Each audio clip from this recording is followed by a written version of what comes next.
कैसे के सही असोगरमी राजा बनल बार सपा तू बेसरमी राजा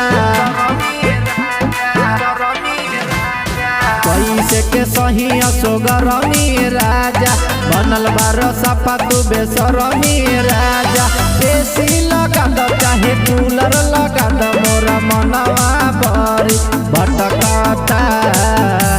ए राजा हो चोली से चूके पसीना हमारा दौड़ी में अटकता ए राजा हो चोली से चूके पसीना हमारा दौड़ी में अटकता।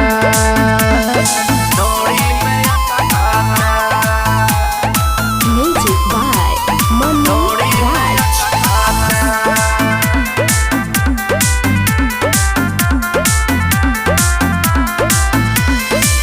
चुअता पसीना राजा चोलिया के बीच से लस लस करता लहंगवा पसीच के चुअता पसीना राजा चोलिया के बीच से लस लस करता लहंगवा पसीच के पंखा से अशोका में न चली ई गरमी बड़ी खटकता ए राजा हो चोली से चूके पसीना हमारा दौड़ी में अटकता ए राजा हो चोली से चूके पसीना हमारा दौड़ी में अटकता।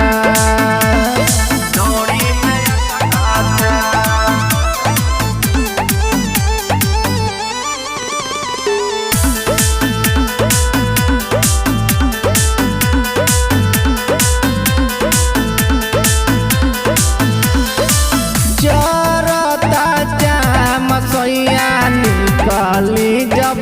गाम में तनिक आराम नहीं होला कबो शाम में जरता जाम सैया निकाली जब गाम में तनिक आराम नहीं होला कबो शाम में सैया सुबह बाते रौरे पाया सैया पपुआ तो बड़ी बहकता ए राजा हो चोली से चूके पसीना हमारा दौड़ी में अटकता ए राजा हो चोली से चूके पसीना हमारा दौड़ी